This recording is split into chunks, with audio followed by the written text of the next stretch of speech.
that with our production. Lastly, I would want to talk about our global export footprint. We are, as a manufacturer, exporting to Europe, Africa, GCC countries. As India is becoming the second largest road network, we would also want कि हमारे road safety products भी world over use हो, and they should also be across the world. We are globally trusted. We are testing as per compliance standards. We are perhaps the only exporter who is present at Intertraffic world over in terms of our road safety products. We did almost 100 crores of exports for road safety items in the last year. We would want key in terms of maybe subsidies and incentives, if something can be done to further promote road safety items being exported from India. This will help the entire network and system improve better in the future. So we are proud to be India's road safety partner. And with this, I would want to hand it over to Vinita ji. Thank you so much Utkarsh. आपने बहुत सारे सवाल भी इसके साथ छोड़े हैं जिसके जवाब जो है मंत्री जी देंगे. सबसे पहले बहुत बहुत शुक्रिया सर. जब भी रोड सेफ्टी की बात होती है आप हमारे किसी भी आइडिया को वेलकम करते हैं, उसके लिए बहुत बहुत शुक्रिया. ये क्रैश बैरियर जैसा मुद्दा मैंने कभी नहीं देखा था कि इस तरह की चर्चा में सामने लोग के साथ में आए और लोग इसे समझे. सबसे पहला सवाल सर मेरा इस पर यह है कि आपकी ग्रीन इंफ्रास्ट्रक्चर वाली सोच को ध्यान में रखते हुए आज कई इनोवेटिव कंपनियां बैम्बू, टिम्बर, जीएफआरपी जैसे मटेरियल से क्रैश बैरियर बनाने की दिशा में काम कर रही हैं. इससे स्टील की खपत भी घटेगी और पर्यावरण, जो कि आपका फेवरेट टॉपिक है, उस पर भी असर पड़ेगा. लेकिन इसके लिए R&D, जैसा कि उत्कर्ष ने कहा भी अभी कि क्रैश टेस्टिंग पर भारी खर्च आता है, उसको लेकर कोई सब्सिडी या ग्रांट जो उम्मीद करे कि आज यहाँ पर इंडस्ट्री से जुड़े हुए ही ज्यादातर लोग हैं इस वक्त. इसके ऊपर तो सब्सिडी देने का मैंडेट हमारे नहीं है. जो बनाएगा उसका परचेस हम कर सकते हैं. और दूसरी बात यह है कि इसकी रिक्वायरमेंट इतनी ह्यूज है, इसमें रिसर्च करके अगर कोई नया अच्छा करते हैं तो डिमांड में फायदा होगा. अभी पहले क्या होता था कि रोड के बाजू में इतने बड़े प्रमाण पर क्रैश बैरियर नहीं बनते थे क्योंकि हमारे रोड खुले रहते थे. कोई भी जानवर घुस जाता था, कभी लोग क्रॉस करते थे. एक्सिस कंट्रोल, हमारे देश में एक्सिस कंट्रोल रोड ये कंसेप्ट नहीं था. अभी क्या है कि बड़े प्रमाण पर हमने ग्रीन एक्सप्रेस हाईवे बनाया है, एक्सिस कंट्रोल हाईवे बनाया है. और अभी जो बना रहे करीब 40-50 हाईवे, जैसे गोरखपुर से सिलगुड़ी बना रहे, शुरू कर रहे काम. चेन्नई से दिल्ली तक का हाईवे बना रहे, उसमें सूरत से चेन्नई तो लगभग ग्रीन हाईवे है. तो नेचुरली ये समस्या आएगी कि ये हाईवे को प्रोटेक्ट करने के लिए, एक्सिस कंट्रोल करने के लिए इसकी जरूरत पड़ेगी. दूसरी बात ऐसे, जैसे ये एडवर्टाइजमेंट में था इनके, कि कर्ज जब आती है तो जनरली गाड़ी कभी कभी स्लिप हो जाती है. तो उसमें आजकल ये जो क्रैश बैरियर हम लगा रहे हैं, इसका इंदौर में एक बहुत बड़ी इंस्टीट्यूट है, इनका काफी बड़ा ट्रैक भी है. मैं देखने के लिए गया था और उनने मेरे सामने कार को क्रैश करके टेस्टिंग भी किया है. तो बहुत से बार एक्सीडेंट होके वहां अनेक बार लोगों की मृत्यु होती है. दूसरा, उत्तराखंड, हिमाचल, ये जो पहाड़ी प्रदेश है, कश्मीर, यहाँ बस की बस खाई में गिर जाती है. तो ऐसे जो डेंजरस कर्व होते हैं उसको हम कवर करते हैं ताकि बस खाई में ना गिरे. तो इसलिए रोड एक्सीडेंट को रोकने के लिए और लोगों की जान बचाने के लिए ये हम करते हैं. पर इसमें हमने इकोलॉजी एंड एनवायरनमेंट का भी ध्यान रखा है. आपके जो स्टील फाइबर के तो यूज कर रहे हैं, अभी इसमें बहुत बदल हो रहा है कि FRP मटेरियल्स आ रहे हैं. इसके अलावा अभी आज ही एक फाइल पर मैं चर्चा कर रहा था कि अभी हम लोग पूरा जो कंक्रीट है प्रीकास्ट, उसको 100% मैंडेटरी कर रहे हैं. मेरे तो दिल में ऐसा है कि रोड भी फैक्ट्री में बने और स्लैब तैयार होकर लाए और हम लोग जोड़ दें. वो भी दिन दूर नहीं है. अब रोड का छोड़कर बाकी 100% मैंडेटरी करेंगे. अब धीरे धीरे ये जो क्रैश बैरियर है, इसके लिए भी जो सिस्टम है वो लोगों की जान बचे, ये भी महत्वपूर्ण है. और उसके साथ इको फ्रेंडली होनी चाहिए. और इसके लिए अभी हमने करीब 100-150 किलोमीटर बाम्बू को यूज करके क्रैश बैरियर बनाए. और ये रायपुर में एक ने बनाया, उसको एक केमिकल कोटिंग किया और उसका लाइफ भी अच्छा. और उसकी टेस्टिंग हमने इंदौर के नेटट्रैक उसमें की और उसमें वो प्रूव हुए और फिर उसके स्टैंडर्ड तय करके हमने वो भी लगाए। अभी नॉर्थ ईस्ट में बड़े प्रमाण पर बाम्बू है, तो वहीं के लोगों को काम मिल सकता है। तो धीरे धीरे बाम्बू ये भी फाइबर करके बड़ा ताकतवर है, तो वो भी कर रहे हैं। इसलिए जो जो नए रिसर्च होंगे उसमें केवल डोमेस्टिक मार्केट में नहीं, तो इंटरनेशनल मार्केट में भी काफी डिमांड मिल सकती है। अभी मैंने इनको कहा कि अभी हम लोग टोल निकाल दे रहे हैं, तो टोल के बाद एक एंट्री होगी, पूरा एक पाइप होगा 6 इंच का ऊपर में ऐसा, उसमें कैमरेज लगेंगे और जो हमारा फास्ट ट्रैक है ना, उसको चेक करने के लिए, उसको ये डिजाइन, ये उसका फोटो निकालने के लिए हम लोग स्कैनर्स लगाएंगे, कैमरेज लगाएंगे। जो जहां से एंट्री करेगा और जहां से निकलेगा उतना ही टोल उसको देना पड़ेगा। अब ये 4 टेंडर अभी निकल रहे हैं और पूरे देश में हम लोग। सर लाइन खत्म हो जाएगी इसके बाद? हाँ, लाइन खत्म हो जाएगी, रहेगी नहीं लाइन। ना लाइन में कोई रोकेगा ना कोई बोलेगा, आप डायरेक्ट जहां से जाओगे वहां एंट्री हो जाएगी ऑटोमेटिक सब, और जहां से निकलोगे वो उतने डिस्टेंस का टोल आपके बैंक अकाउंट से निकल जाएगा। कोई यही नहीं है। और अगर कोई इसमें वायोलेशन करेगा तो फिर उसका ऊपर हमारे इसमें रिकॉर्ड में उसके ऊपर जनरली कोई करता नहीं, क्योंकि कार वाला या ट्रक वाला होगा, उसका जो फास्ट ट्रैक होता है वो भी, यानी फास्ट ट्रैक के भी सिस्टम है और नंबर प्लेट के भी सिस्टम है। दोनों को चेक करके उसको तुरंत, उसके हमारे पास फिल्म होगी तो उसको तुरंत कोई होगा तो उसके भी समाधान है।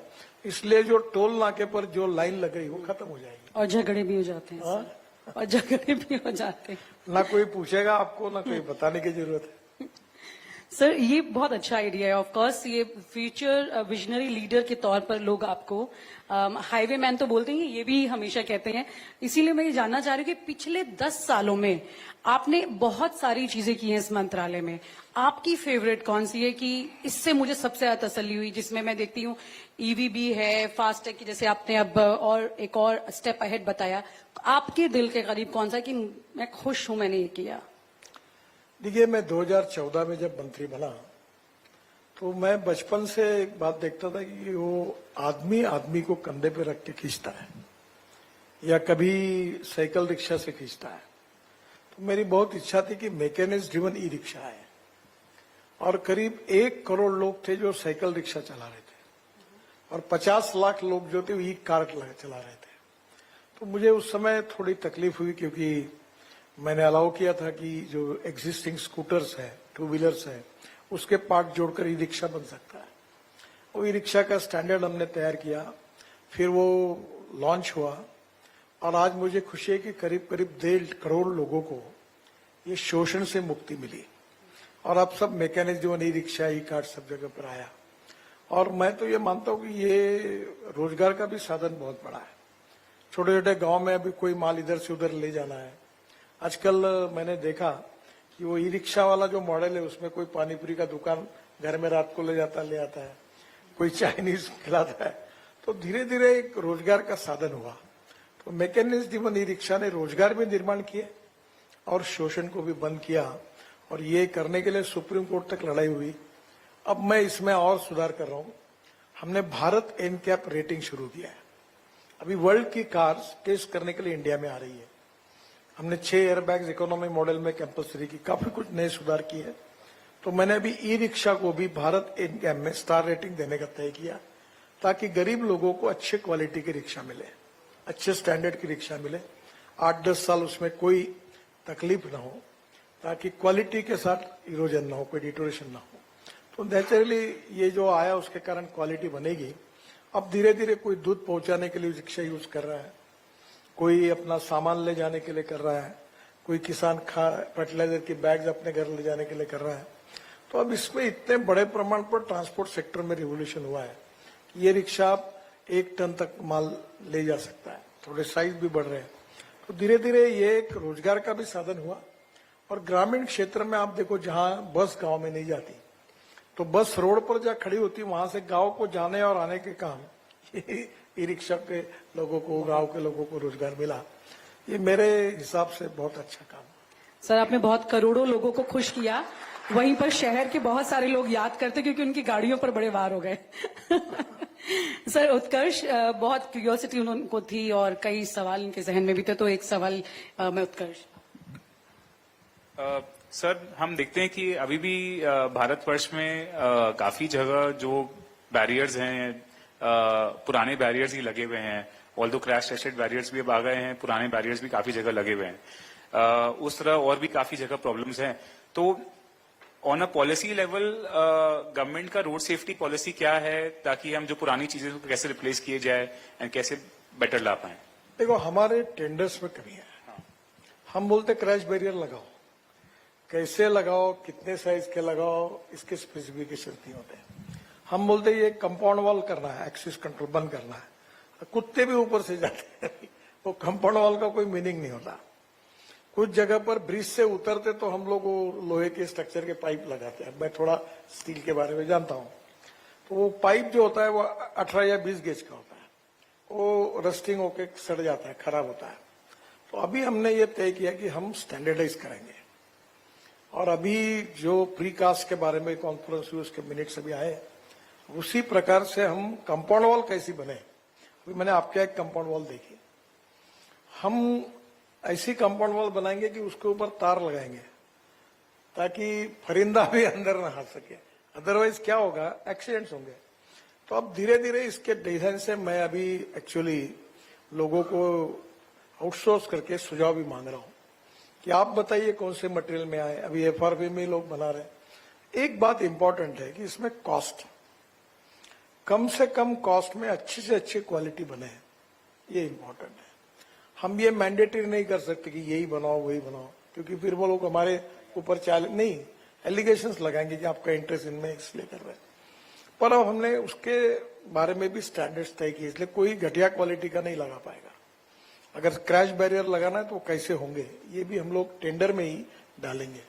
तो नेचुरली फिर क्वालिटी का काम। जी सर। सर, एक बात है कि जैसे आपके क्रैश बैरियर बनते हैं ना, उसके बीच में वो छोटे से रिफ्लेक्टर लगते हैं कि वही क्रैश बैरियर को बराबर वो भी आप वेल्ड करके लगाते हो। तो अब क्रैश बैरियर उसके ये करके कैसे हो, ताकि जितना परफेक्शन हो और क्वालिटी के तरफ हम ध्यान दे रहे हैं, तो उसको स्टैंडर्डाइज करके धीरे धीरे उस प्रकार की बातों में अच्छी बात होगी। जो बिलो स्टैंडर्ड बनाएंगे उनके ऊपर कार्रवाई करेंगे। सर, कार्बन फुटप्रिंट को कम करना भी ग्लोबल टारगेट बन गया है। ग्रीन टेक्नोलॉजी का इस्तेमाल सड़क निर्माण में और कैसे बढ़ सकता है? सोलर प्लांट्स जो हैं ऑलमोस्ट हर सेक्टर में बहुत ज्यादा हो गए हैं। यहाँ पर भी जो मैन्युफैक्चरिंग यूनिट्स हैं वो उस पे काम करना चाहती हैं। क्या किसी तरह की कोई मोटिवेशनल स्टेप आपकी तरफ से भी इसमें? हम तो पूरा यही काम ज्यादा करते हैं। अभी हमने दिल्ली के गाजीपुर इसका करीब गाजीपुर टेकड़ी, वो अहमदाबाद से ढोलेरो और काफी जगह पर 80 lakh ton municipal waste road में डाल दी, जो पर्यावरण के लिए बहुत इंपॉर्टेंट है। हमने 4.5 करोड़ पेड़ लगाए 3-3 मीटर के, उसको ही टैग किया। और अभी 80,000 पेड़ हमने ट्रांसप्लांट किए। महाराष्ट्र में औरंगाबाद में पैठन करके जगह है। तो साउथ के फिल्म इंडस्ट्री में एक विलन का काम बड़ा पॉपुलर है, सयाजी शिंदे करके। तो ये ट्रांसप्लांट मेरे पास आए। तो पैठन में हमने 100 साल पुराने बड़ के पेड़ जो थे रोड के बीच में आ रहे थे, उसको ट्रांसप्लांट किया। अभी हमने जो नया किया है कि ये जो बिटुमिन है, हमारे देश में करीब 95 लाख टन बिटुमिन लगता है। उसमें से 50 लाख टन बिटुमिन इंपोर्ट होता है। केवल 45 लाख से 50 लाख टन है हमारी रिफाइनरी की कैपेसिटी है। अभी हमने ये जो परली है जो जलाते हैं, उससे सेंट्रल रिसर्च ऑर्गेनाइजेशन को काफी प्रोत्साहित करके अभी हमने ये जो परली से हम लोग एविएशन फ्यूल बना रहे हैं। पानीपत में इंडियन ऑयल की फैक्ट्री है, उसमें 150 टन बायो बिटुमिन बन रहा है और 1 लाख लीटर इथेनॉल बन रहा है। यानी waste to wealth, knowledge to wealth and waste to wealth. अब इसमें से अभी हम लोग बायो बिटुमिन का हमने रोड बनाया और उसमें 15% यूज रबर टायर की पाउडर डाली और 7% प्लास्टिक डाला। और ये बायो बिटुमिन का रोड ये जबलपुर नागपुर हाईवे पर 1 किलोमीटर रोड बना है। प्राज और ये सेंट्रल रिसर्च रोड ऑर्गेनाइजेशन ने प्रोजेक्ट लिया और वो रोड जब टेस्ट किया तो वो ध्यान में आया कि वो रोड पेट्रोलियम बिटुमिन से भी अच्छा बना हुआ है। तो हमारा किसान केवल अन्नदाता नहीं बने, ऊर्जादाता बने, ऊर्जादाता नहीं ईंधन दाता बने, ईंधन दाता नहीं बिटुमिन दाता बने, और बिटुमिन दाता नहीं अब हाइड्रोजन दाता बने।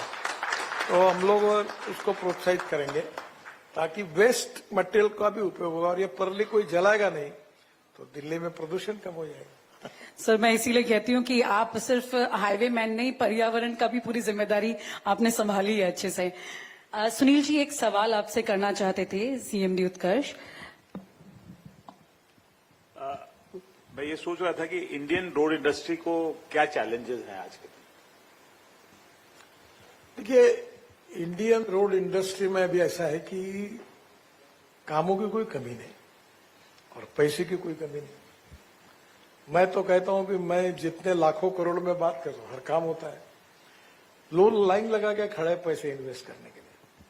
जैसे मैं हमारे यहाँ बीओटी प्रोजेक्ट होता है, आज ही एक बड़ा प्रोजेक्ट कैबिनेट में मंजूर हुआ। फिर हमारे यहाँ हाइब्रिड एन्युटी होता है, फिर ईपीसी होता है। अभी आज नया मॉडल हमने तैयार किया है कि वो प्रोजेक्ट ऐसा है कि बीओटी है, और हमने ये ऑप्शन दे दिया है कि इसमें 40% देंगे, ऐसा हाइब्रिड एन्युटी नहीं। हमने कहा हम 40% तक दे सकते हैं, तुम कोट करो।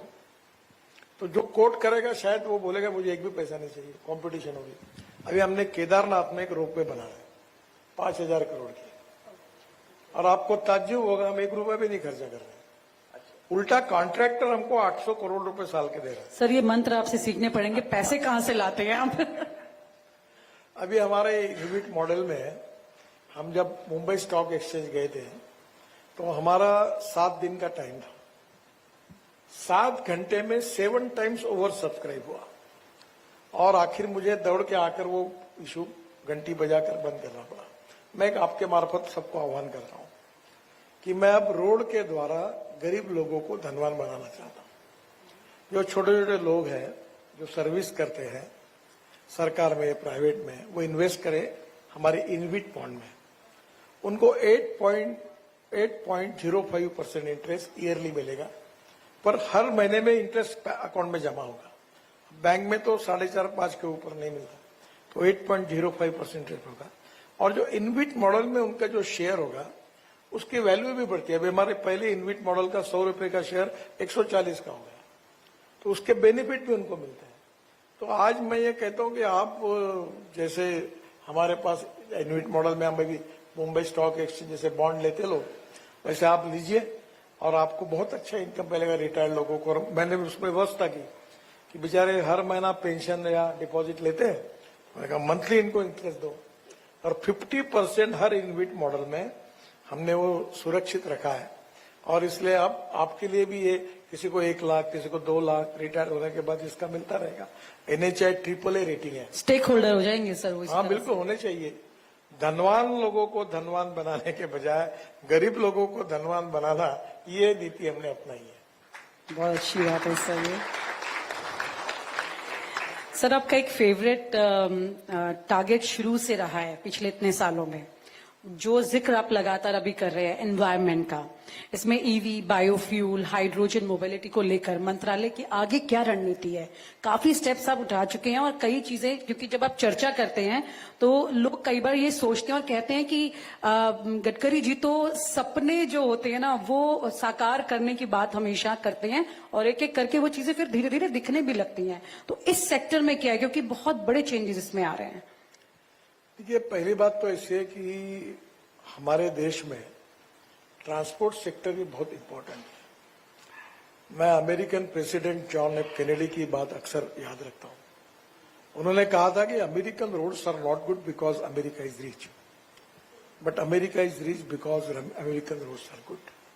और इसलिए हम लोग सबसे पहले फ्यूल में काफी बदलाव कर रहे हैं। और अभी पब्लिक ट्रांसपोर्ट भी हम लोग जैसे रोड बनाते हैं तो पब्लिक ट्रांसपोर्ट में मेट्रो, रेलवे ये तो हमारे पास नहीं है, पर अभी हमने एक बस नई टेंडर निकाला है, 135 सीटर बस है, और वो फ्लैश चार्जिंग सिस्टम है। टेक्नोलॉजी सीमेंस और हिटाची की है, और टाटा और इका करके एक पूना की कंपनी है, दोनों ने अभी रोलिंग स्टॉक बनाएंगे। और ये बस खड़ी रहेगी, ऊपर फ्लैश चार्जर आएगा, और आधे मिनट में वो बस 40 किलोमीटर के लिए चार्ज होंगी, फिर आगे जाएगी। उसका इलेक्ट्रिक पर चलेगी और एयर कंडीशन होगा, जैसे हवाई जहाज में चाय पानी नाश्ता मिलता है वो भी मिलेगा। और वो बस की स्पीड 100 से 120 किलोमीटर तक रहेगी और उसका टिकट रेट डीजल बस की तुलना में 30% कम होगा। एग्जीक्यूटिव चेयर होगी, सामने टीवी भी होगा, तो नेचुरली लोग अपनी गाड़ी के बजाय दिल्ली से जयपुर या दिल्ली से देहरादून, अभी हम 2 घंटे में पहुंचाने वाला रोड बना रहे हैं, उसी रोड में हम लोग 40-40 किलोमीटर स्टेशन बनाएंगे, वो जो बस चार्ज होगी आगे जाएगी। कितने साल लगेंगे सर इसमें? पहला पायलट प्रोजेक्ट अभी 1-8 महीने में नागपुर में शुरू हो रहा है मेरे कॉन्स्टिट्यूशन में, उसको सक्सेस होने के बाद फिर देश में सब। ब्यूटीफुल सर, फिर उसके बाद मुझे लगता है कि हम अपनी गाड़ी घर में पार्क कर देंगे। ऑब्वियसली यही होगा। उत्कर्ष, बहुत संक्षिप्त में ये एक सवाल, क्योंकि सर यहाँ पर हैं तो आपके ही जवाब में कुछ सवाल भी छुपे होंगे जरूर। रोड वर्क के दौरान वर्क जोन की सेफ्टी को लेकर कई गाइडलाइंस होनी चाहिए। व्हाट आर दी पॉसिबिलिटीज, क्योंकि अगर ये बात आप यहीं पर करें। जो मैंने अभी दिखाया था थोड़ी देर पहले प्रेजेंटेशन में भी कि काफी एक्सीडेंट्स होते हैं पेडेस्ट्रियंस को लेके, तो उसमें क्या है, जो रोड वर्क जो अपने वर्कर्स काम कर रहे होते हैं उसमें उनको जनरली गार्ड करने के लिए कोन्स यूज किया जाता है। तो कोन्स में क्या है, क्रैश टेस्टिंग का कोई क्षमता नहीं है, अगर गाड़ी लगेगी तो वो तो लेके चली जाएगी कोन को। तो इसके लिए काफी आइटम्स हैं जो इनकॉर्पोरेट किए गए हैं, जैसे कि गेट सिस्टम्स बोलते हैं इनको हम, या इमरजेंसी मूवेबल बैरियर्स बोलते हैं, जो हमने डेवलप किए हैं। तो ये आइटम्स ऐसे हैं कि भाई जब भी कोई काम चल रहा हो उसमें हम लोग इमरजेंसी के लिए लगा सकते हैं। अगर ये लगाया जाए तो गाड़ी अगर लगेगी भी तो वो क्रैश टेस्टेड होती है, वो उसको रोक सकती है। तो अगर जो आदमी काम कर रहा है रोड वर्क में भी, वो उसको बचा सकती है। तो ऐसे काफी चीजें हैं, टेक्नोलॉजीज हैं। उसके अलावा एक इमरजेंसी ओपनिंग सिस्टम भी आती है जो काफी जगह यूज हो रही है ऑलरेडी। अगर मानिए कहीं पर भी एक्सीडेंट होता है तो गाड़ी को पूरा आगे तक घूम के नहीं आना पड़ेगा, बीच में निकलने का रास्ता निकल सकता है। तो ऐसे सिस्टम्स अगर मानिए और ज्यादा यूज होते हैं एंड अगर हाईवेज में इंप्लीमेंट होते हैं हर जगह, तो इसमें पेडेस्ट्रियंस को सहयोग मिलेगा, उनके डेथ्स कम होंगे, बिकॉज कहीं पर भी एक्सीडेंट अगर रोड वर्क में होता है वो कम होगा।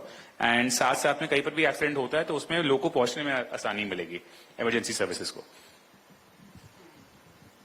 और इसी के साथ अगर हम बात करें मेन बैरियर सिस्टम जो टेस्टेड तो होते हैं, लेकिन टर्मिनल एंड्स होते हैं, ट्रांजिशन वाले हिस्से जो होते हैं वो अक्सर साइट पर ही इम्प्रोवाइज कर दिए जाते हैं, तो जिनकी टेस्टिंग नहीं होती है, ऐसे में सेफ्टी का रिस्क तो बना ही रहता है। Good question. एक्चुअली क्या होता है कि जो क्रैश बैरियर सिस्टम है वो actually it's a complete system. वो सिस्टम के जितना इंपॉर्टेंट बैरियर और पोस्ट है उतना इंपॉर्टेंट एक्सेसरीज भी हैं। तो हमने नोटिस किया है कि काफी जगह जो मेन बैरियर सिस्टम होता है वो तो जरूर क्रैश टेस्टेड लगाते हैं, बट जो एक्सेसरीज होते हैं उसमें वो जनरली लोग क्या है विदाउट क्रैश टेस्टिंग के लगा देते हैं, बिकॉज वो लास्ट में एज एन आफ्टर थॉट लगाया जाता है। तो उन पर ज्यादा सोच विचार बहुत जरूरी है कि जो पूरा सिस्टम है इंक्लूडिंग एक्सेसरीज सब क्रैश टेस्टिंग की जाए एंड सब कुछ शुरू से एंड तक प्लान से किया जाए, ना कि लास्ट में एंड में। इससे क्या होगा, जो क्रैश बैरियर है वो भी ज्यादा इंटेग्रिटी का रहेगा एंड जो पूरा सिस्टम है वो ज्यादा एक्सीडेंट को सपोर्ट कर पाएगा। एक उसमें अच्छा और है कि रोड के बीच में जो मीडियन होता है ना, तो हमारे हिंदुस्तान का हर नागरिक एथलेटिक्स प्लेयर है, वो बच्चों को लेके भी कूदते हैं ऐसे ऊपर सीधे उधर। तो ये एक बहुत बड़ी समस्या, उससे एक्सीडेंट्स होते हैं। तो अभी हमने क्रैश बैरियर में आपके भी जैसे ये बनते हैं ना, इसको ऊपर से ऐसा कुछ डिजाइन बनाई है कि कोई कूद ना सके। अभी जैसे मैंने प्रीकास्ट में कहा उनको कि इसकी 3 फीट की हाइट बनाई है, तो मुझे हमारे इंजीनियर सब इतनी क्यों, मैंने बोला हिंदुस्तान के लोग कितनी लंबी छलांग मार सकते हैं, ये हिम्मत नहीं करेगा 3 फीट का होगा तो। और यहाँ भी करते तो 3.5 फीट का करिए। और ये एक बहुत बड़ी समस्या है, रोड के बीच में आपकी एक क्रैश बैरियर सिस्टम में ऐसे कोई डिजाइन बन सकते हैं क्या कि वो कूदने के लिए जाएंगे तो कुछ नीचे आ जाएगा तो उनको तकलीफ तो कूदेंगे। तो ऐसा कुछ उस सिस्टम में बदले, जैसे कंपाउंड वाला है उसको हम लोग एयरपोर्ट में क्या कहते हैं, अभी हम यहाँ भी कर रहे हैं, कोई तार लगाकर उसको ये करते हैं, कोई जाने की हिम्मत नहीं करता। तो कहीं ना कहीं मैक्सिमम एक्सीडेंट्स का कारण ह्यूमन बिहेवियर है। रोड इंजीनियरिंग और ऑटोमोबाइल इंजीनियरिंग में हमने काफी सुधार कर लिया, पर ह्यूमन बिहेवियर जब तक नहीं बदलेंगे, कानून के प्रति डर भी नहीं और सम्मान भी नहीं, ऐसी अवस्था है। अब लोगों को सुधारने की कोशिश कर रहे हैं, बच्चों के लिए हम लोग बड़े बड़े कार्यक्रम कर रहे हैं, एजुकेशन कर रहे हैं, इन्फोर्समेंट में हमने फाइन भी बढ़ा दिए तो भी लोग नहीं सुनते, रेड सिग्नल होगा तो भी गाड़ी घुसा देते हैं, फिर एक्सीडेंट होता है। तो मेरा आपसे सुझाव है कि हम ऐसी सिस्टम मैकेनिकली बनाए, डिजाइन करें कि वो लोग वायलेशन नहीं कर सके। तो ये कुछ ऐसे सोच के डिजाइन में हो जाएगा ना, तो अभी हम लोग वो भी लॉन्च कर रहे हैं कि रोड क्रॉस ही नहीं कर सकता कोई। और फिर मैंने उनको कहा कि फुट ओवर ब्रिज बनाइए, उसमें सीनियर सिटीजन दिव्यांगों के लिए लिफ्ट भी चाहिए, और ऐसा स्लोप बना देंगे ताकि स्कूटर साइकिल वाला भी ऊपर चला जाएगा, आ जाएगा। तो जगह जगह अच्छे डिजाइन के फुट ओवर ब्रिज बनाएंगे ताकि लोगों को तकलीफ न हो। स्कूल और कॉलेज के सामने जो एंट्री और एग्जिट पॉइंट है वहां एक्सीडेंट होते हैं, 10,000 बच्चे मरते केवल स्कूल के एंट्री और एग्जिट पॉइंट पर। तो ये धीरे धीरे इसमें भी आप कुछ सुझाव सके। तो ये जैसे स्टील में आप काम करते हैं, पूरा एक डिजाइन तैयार करके स्टील में कंप्लीट फुट ओवर ब्रिज को लिफ्ट लगाकर आप रेडीमेड सॉल्यूशन दीजिए। अभी ऐसे हजारों लाखों लगेंगे, तो नेचुरली उसका कोटिंग, क्वालिटी, स्पेसिफिकेशंस और उसके साथ लिफ्ट भी आप अच्छे कंपनी से ये करके वो भी बनाइए, और पूरा सोल्यूशन अगर आप देंगे तो वो भी काफी बड़े प्रमाण पर जाएगा। तो ये धीरे धीरे हमको लोगों की मानसिकता क्या है, अब मैं किसी को दोष नहीं देता क्योंकि अधिकार है उनका, बोलेंगे हमको फ्रीडम फंडामेंटल राइट है, हम कहीं से भी जाएंगे, कहीं भी घुसेंगे। अब प्रॉब्लम है कि हम अपने तरफ से कोई प्रिवेंटिव मेजर करें ताकि एक्सीडेंट ना हो। बिल्कुल सर, कई बार एक्सीडेंट हो जाते हैं तब उनको रियलाइज होता है कि उनकी एक छोटी सी मिस्टेक। नहीं, हमारी मिस्टेक। हम क्या करते हैं, रोड के बीच में ये इतना सा छोटा सा एक क्रैश बैरियर लगा देते हैं, वो इधर आके इधर कूदता, बीच में कूदता, ऊपर कूदता, चला जाता। ऐसा बना है, हम समझ ले कि प्रॉब्लम्स क्या है। तो अभी मैंने कहा कि ये बदल दो आप, उसकी कूदने की हिम्मत है ना, वो इतना ऊंचा बना दो। अब वो सस्ता भी बनना चाहिए और कोई क्रॉस भी नहीं कर पाया है, वो डिजाइन कैसे बने करिए। फुट ओवर ब्रिज की भी बात मैं आपको कहूंगा, बिल्कुल फैब्रिकेट करके एक डिजाइन के आप नट बोल्ट से कस के फटाफट बनाए, तो ये भी बहुत बड़े प्रमाण पर लगेंगे। सुनील जी, आप क्या ऐसे कोई सीएसआर फंड, मतलब जो एक्टिविटीज होती हैं उसके थ्रू कुछ ऐसे काम करते हैं जो सर बोल रहे हैं? क्योंकि ये बहुत इंपॉर्टेंट है लोगों को अवेयर भी करना, क्योंकि सर को मैंने देखा है रोड सेफ्टी इवेंट्स पर या ऐसे जितने भी कार्यक्रम है, चाहे वो उन्होंने अमिताभ बच्चन के साथ किया, अनुपम खेर के साथ किया हुआ, इस तरह से लोग को शामिल करके लोगों को नॉलेज दी है, तो ये बहुत जरूरी है। नहीं, हम ऐसा कुछ नहीं कर रहे हैं अभी, लेकिन सीएसआर फंड को हम लोग अभी लगा रहे हैं कॉन्ट्रैक्टर्स को अवेयर करने के लिए कि कैसे ये क्रैश बैरियर को लोग लगाएं, क्योंकि हमारा क्रैश बैरियर तो अच्छा है ही, पर कई बार देखा गया कि कॉन्ट्रैक्टर उसको ठीक से लगाता नहीं है। तो हम लोग कॉन्ट्रैक्टर वर्कशॉप्स कर रहे हैं, क्यूआर कोड में उसकी जो जानकारी दे रहे हैं, तो इससे क्या होता है कि क्रैश बैरियर जो लग रहा है वो सही से लगे। और बाकी हम लोग अभी सोच रहे हैं कि हम लोग सीएसआर फंड कैसे यूज कर सकें। We can be attach to various initiatives which the government of India has taken, and उसके साथ अटैच करके अपने कुछ काम कर सकते हैं। अभी तक हमने कुछ किया नहीं है, लेकिन we are willing to do that. Very nice, जरूरी भी है, ना जाने किसकी जान कहाँ बचे। फुट ओवर ब्रिज का करिए, और अनाज से आपके लाइन से ऊपर का जो सोलर कराइए, जो रूफ के ऊपर का फुट ओवर ब्रिज का, ताकि नीचे जाता है उसको भी कवर करना पड़ता है, ऊपर में कवर। और वो आप ऐसा मॉडल, ऐसा मटेरियल यूज करिए, इधर स्टील भी होगा, ऊपर में सोलर भी होगा, तो लिफ्ट का खर्चा अच्छा जो है वो लगेगा नहीं। तो नेचुरली वो पूरा सक्सेसफुल। मैं उस मॉडल में, क्योंकि लोग क्यों करते क्रॉस, खुशी से नहीं करते, मजबूरी से करते, उसको वहां से करीब 1.5 किलोमीटर दूर जाना पड़ता है, इसलिए तो वहां अगर फुट ओवर ब्रिज अच्छा होगा जो उनके लिए यूज करने में आसान होगा, तो लोग वो करेंगे। तो ये इसके मॉडल तैयार करिए, ये भी बहुत बढ़िया सीएसआर जैसे हो गया ना, लोगों का बेनिफिट होगा। डॉक्टर सुधीर, एक बहुत इंपॉर्टेंट बात जो सर क्योंकि अभी जो बात कर रहे हैं उसे भी एक और हमारी जो एक आदतें हम देखते हैं सड़कों पर, जो सर जिक्र भी कर रहे थे कि चोरी बहुत हो जाते हैं, नट बोल्ट्स निकल जाते हैं। आप खुद इस इंडस्ट्री में एक्सपर्ट रहे हैं, क्या ऐसे कोई पॉइंटर्स आपने सामने कभी रखे कि भाई चोरी कैसे बचाई जा सकती है? मैं इस इंडस्ट्री में एक्सपर्ट नहीं हूँ, चोरी वाले मैं उसको बचाने में। चोरी वाले में नहीं, इंडस्ट्री एक्सपर्ट।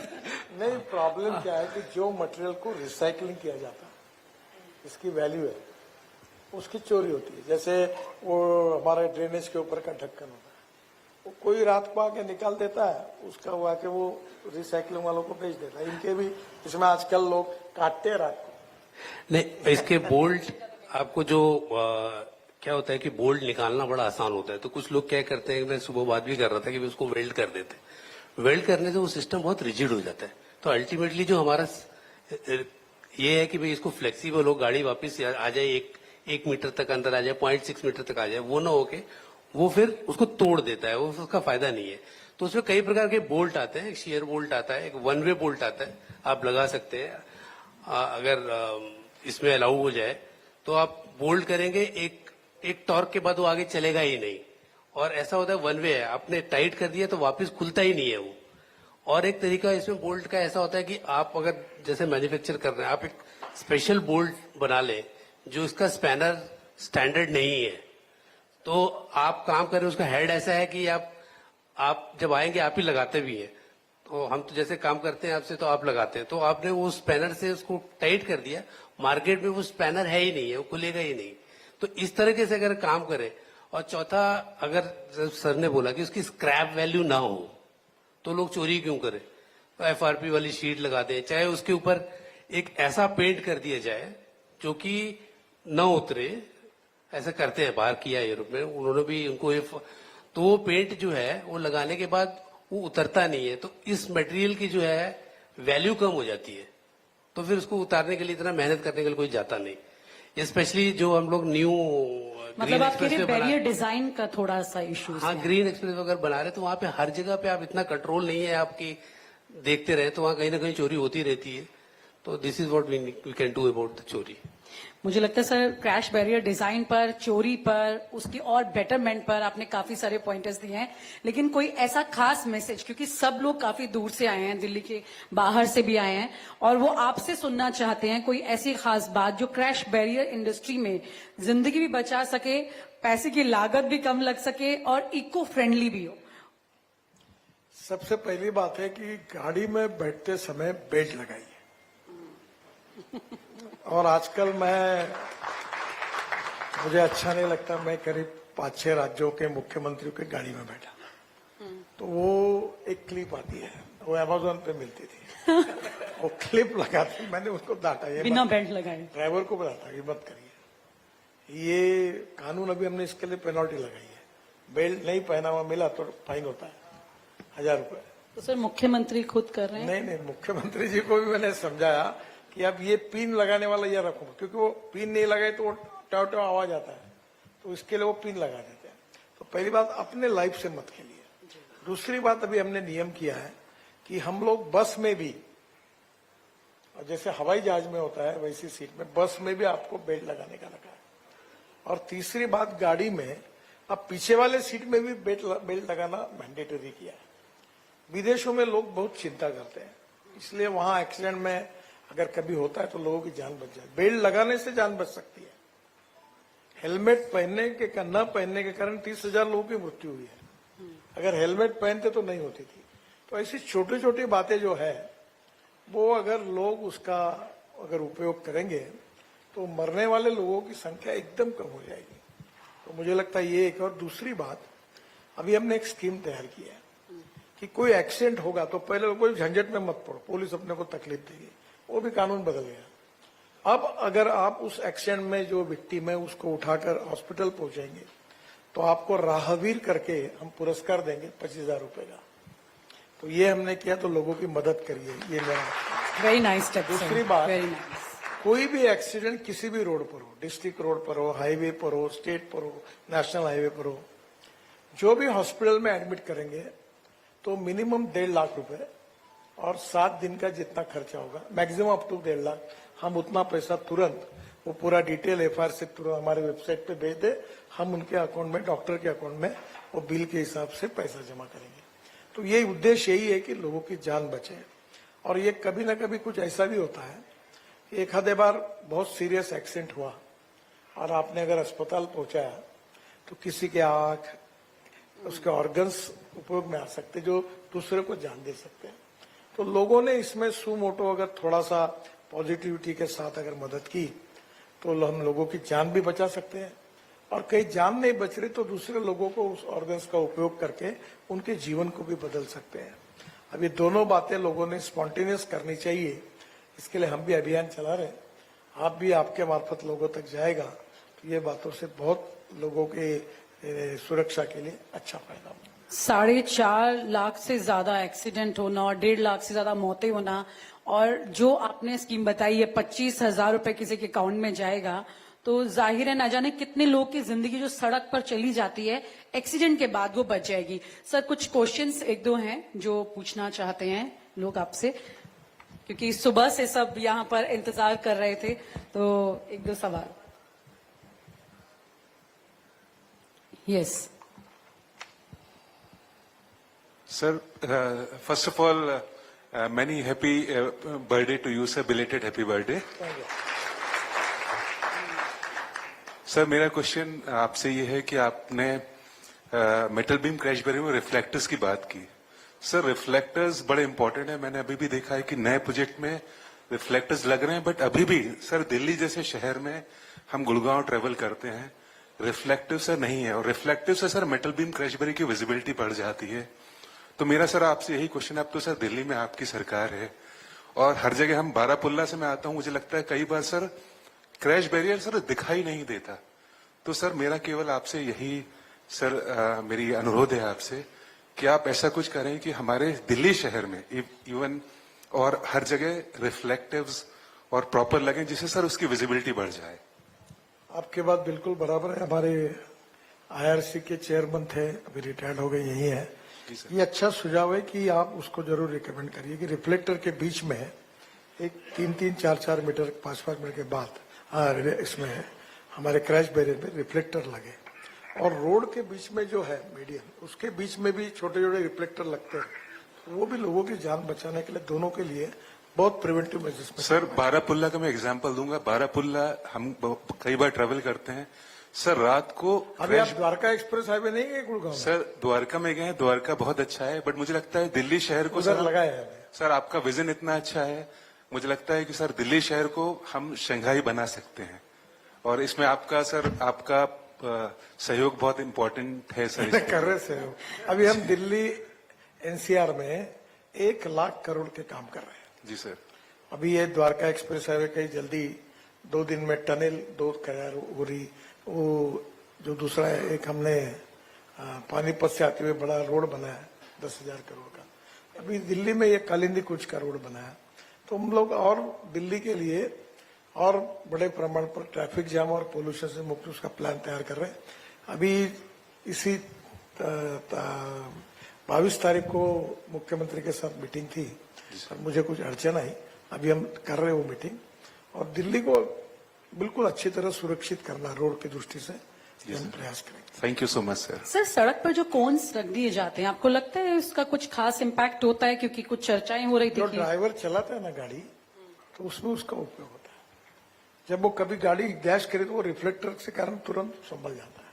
ये छोटी छोटी बातें हैं कि उसके कारण वो बोलते हैं कहावत, एक spark neglected burn the house.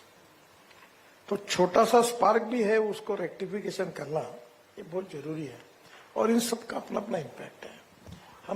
आपने अभी जो बोला ना कि कितने लोग मरते हैं, 1,80,000 लोग मरते हैं, और दुर्भाग्य ये है कि 18 से 34 एज ग्रुप में करीब 65% लड़के लड़कियां वो मरती हैं, और वो स्कूटर और बाइक के एक्सीडेंट बड़े होते हैं। और ये मुझे कभी कभी दुख, मेरा भी एक्सीडेंट हुआ था, मैं 4 जगह मेरा पैर टूटा हुआ है, और मैं लीडर ऑफ प्रोफेशन था महाराष्ट्र में, और रेड उन्हें सिग्नल, रेड लाइट, पुलिस, सामने गाड़ी, सब वेल डिसिप्लिन एक्सीडेंट हुआ। तो मैं आपको ये कहूंगा कि पहली बात तो आपके ड्राइवर को आके जांच लो कैटरेक्ट है कि नहीं है, ये पहले शुरुआत करिए। सरकार में जांचें नहीं होती, और उसको अगर कैटरेक्ट निकला तो उसकी सर्विस जाती, तो वो कहीं से सर्टिफिकेट ला लेता। तो पहली बात तो ये छोटी छोटी बातें जो है, ये आपकी भी जान के लिए आवश्यक है और लोगों के लिए भी आवश्यक है। मुझे लगता है इसका उपयोग होगा। And I hope sir driving licence भी इजी ना हो लोगों को, जब तक ठीक से गाड़ी चलानी ना है, उस पर भी बड़ी ड्राइविंग लाइसेंस को हमने आधार से जोड़ा है, और धीरे धीरे एक बार एक्सीडेंट करेगा तो उसका इंश्योरेंस प्रीमियम दूसरे बार, तीसरे बार बढ़ते जाएगा।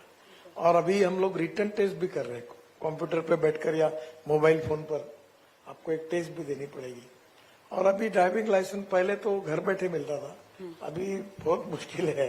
फिर भी हम उसको और अच्छा ट्रांसपेरेंट कर रहे हैं ताकि इतने आसानी से नहीं मिले। Doctor Sudhir wants to ask the question. हाँ सर, एक सवाल मेरा है, सवाल क्या मतलब सजेशन टाइप है कि भाई जो रोड सेफ्टी है सर, ये तीसरी चौथी क्लास से कैरिकुलम का पार्ट हो जाए, मतलब जिसका टेस्ट हो बकायदा और कैरिकुलम का पार्ट हो जाए, और 10वीं 11वीं के बाद ड्राइविंग भी स्कूल में एक मतलब ये भी एक करिकुलम हो है, बाहर करिकुलम है ये कि आपको ड्राइविंग स्कूल में ही सिखा दी जाती है, कॉलेज लेवल पे भी सिखाते हैं, एग्जाम होता है, लोग पास करते हैं। और आपका हमारे यहाँ से कोई जाता है, आसानी से उनका एग्जाम पास नहीं होता उनका हमसे, तो वो कैरिकुलम का अगर पार्ट हो रोड सेफ्टी पहले दिन से, आज तो हम लोग सिखाएंगे उनको, लेकिन भविष्य जो होगा सर, वो सर बेहतर बताइए सर। सर ऐसा है कि अभी एक महीने भर पहले धर्मेंद्र प्रधान और शिक्षा सचिव और सब अधिकारी और हमारे अधिकारी ऐसी मीटिंग मेरे यहाँ हुई और उन्होंने मान्य किया।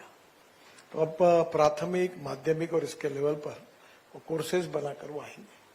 दूसरी बात ऐसी है कि जो बात आपने ड्राइविंग लाइसेंस के बारे में कही, तो हम लोग ये भी सुझाव उन्होंने दिया है कि हम जैसे 11वीं 12वीं के लड़के जहाँ होते हैं, तो वही कॉलेज में ही एक बड़ा ये होगा, कैंप होगा और लोगों में प्रशिक्षित करके वही उनकी एग्जाम होगी और उनको ड्राइविंग लाइसेंस मिलेगा। तो ये भी बात हमने स्वीकार की है और दोनों बातों को हम अभी करेंगे और अगले साल से शायद ये आएगा। और दूसरी बात, हमने रीजनल लैंग्वेज में भी, केवल हिंदी में नहीं, तो अलग अलग स्टेट में रीजनल भाषा में करेंगे। अभी हमने रोड सुरक्षा के ऊपर शंकर महादेवन का एक सुंदर गीत है, बहुत सुंदर। मैं आपको भी अनुरोध करूंगा कि आपके प्लेटफॉर्म से उसको आप सर्कुलेट करिए। और वो गीत जो है वो हम लोग 22 भाषा में कर रहे हैं, ताकि वो सब भाषा में, हाँ 22 भाषा में, ताकि वो लोगों तक पहुंचे कि बहुत सुंदर गीत है। और आप जैसे प्लेटफॉर्म जो है वो उसको अगर रिसर्कुलेट करते रहेंगे तो सुनने लायक है, वो हिट है एकदम। तो मुझे लगता है कि लोगों में इसका महत्व पहुंचाने में हम कामयाब होंगे। सर ये बहुत इंपॉर्टेंट है कि बच्चे भी हिस्ट्री के साथ फ्यूचर बनाने के लिए उनको नॉलेज मिलेगी, that is really important.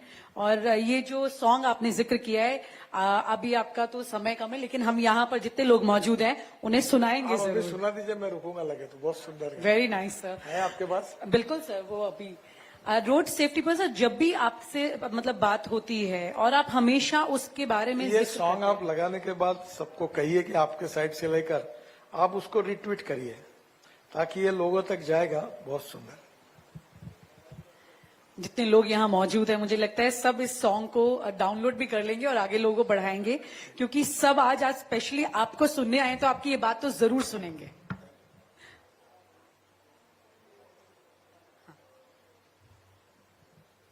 Sir एक सवाल ये भी है कि जब अक्सर इस तरह की परिस्थितियां होती हैं और लोग चोरी कर लेते हैं और ये चीजें आती हैं सामने कई बार, तो यहाँ पर भी कोई मतलब जो लोग बना रहे हैं, काम कर रहे हैं इंडस्ट्रीज, उनके लिए गवर्नमेंट के साथ में कुछ ऐसा, जैसे कि ये डिमोटिवेट हो जाते हैं ना लोग ऐसा होने से, तो मोटिवेशन का कुछ उसके अंदर अपग्रेडेशन। समाज में अच्छे और बुरे दोनों लोग होते हैं। हम लोगों ने प्रयास करना चाहिए कि ऐसी स्थिति ना आए। जैसे अभी मटेरियल जो है रिसाइकलिंग होने वाला और न होने वाला मटेरियल ऐसा लगा है कि काम भी हो और कोई कार तोड़ेगा तो उसको 1 रुपया ना मिले। तो कहीं ना अब क्या है कि ये समाज में बहुत कम लोग होते हैं जो ऐसे करते हैं। सर आप तो भ्रष्टाचार के खिलाफ कहते हैं, लेकिन फिर भी कई बार सड़कों में जो चीजें होती हैं और फिर आपने एक्शन भी उनके ऊपर लिया है, तो ये भी तो एक, मुझे लगता है कि एक डांट आपसे पड़ी जानी चाहिए लोगों को। ये जो करते ये कॉन्ट्रैक्टर नहीं करते। ये क्या करते, कोई लोग जो भंगार इकट्ठा करते हैं ना या कुछ करते हैं, वो लोग, उनको क्या है 200-400-500 मिल के बेच देते हो। तो ये प्रॉब्लम है। पर मुझे लगता है कि समाज में भी लोग कोई तोड़ते हुए दिखता है तो उसको रोकने की जिम्मेदारी भी है, तो ये भी करें। Thank you. रेडी?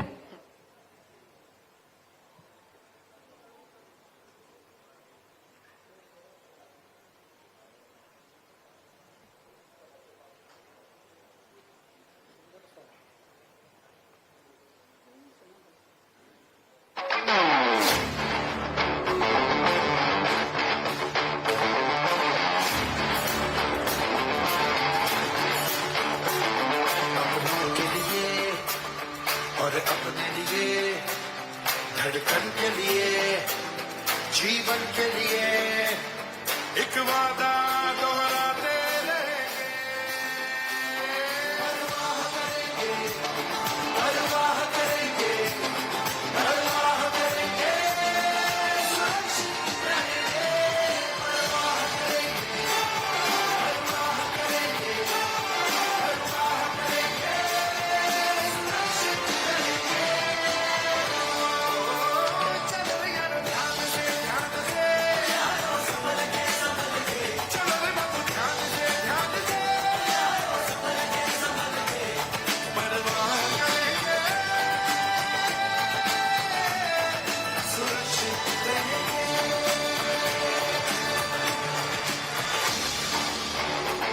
सांसों के लिए, बचपन के लिए, आशा के लिए, सपनों के लिए एक वादा दोहराते रहेंगे।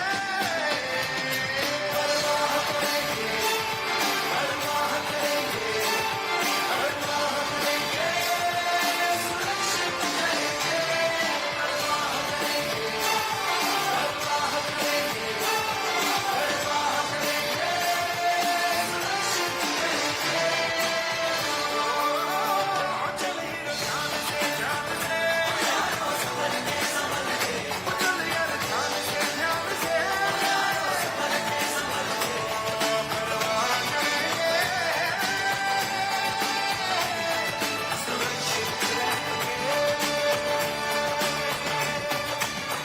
माँ की उम्मीदों के लिए, देश के नए कल के लिए, किसी के प्यार के लिए, इंतजार के लिए एक वादा दोहराते रहेंगे। परवाह करेंगे, परवाह करेंगे, परवाह करेंगे, सुरक्षित रहेंगे। परवाह करेंगे, परवाह करेंगे, परवाह करेंगे, सुरक्षित रहेंगे। परवाह करेंगे। वेरी नाइस सर, परवाह करेंगे सुरक्षित रहेंगे, ये बहुत जरूरी है सर। ये इतना ब्यूटीफुल सॉन्ग आपके दिल के करीब है और इस गाने को देखने के बाद में लग रहा है बिल्कुल सीरियसली, क्योंकि आप हमेशा ऐसे कार्यक्रमों में शामिल भी होते हैं। ये मुद्दा बहुत गंभीर है, बहुत ज्यादा गंभीर है। ना जाने कितनी जिंदगियां इससे बच जाएंगी, क्योंकि जिसके घर का एक चिराग जब चला जाता है उस परिवार को पता है कि पूरी जिंदगी उसके बगैर नहीं जी सकता है। बहुत जरूरी है sir, this is very very important. हार्दिक धन्यवाद। और इस सत्र का यहीं समापन करते हैं। एक बार फिर माननीय मंत्री महोदय, माननीय श्री नितिन गडकरी जी का तहे दिल से हार्दिक धन्यवाद करते हैं कि आपने सड़क परिवहन और राजमार्गों के क्षेत्र में आपकी दूरदर्शिता, नवाचार और सुरक्षा को लेकर आपका दृष्टिकोण हम सभी के साथ साझा किया।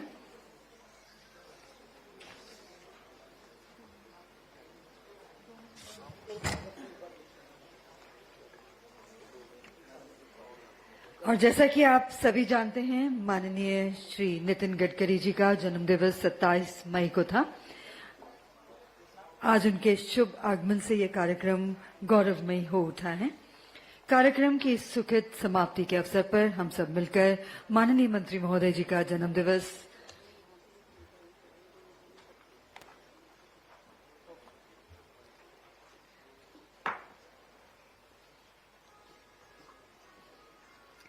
माननीय मंत्री जी को हार्दिक बधाई देते हैं।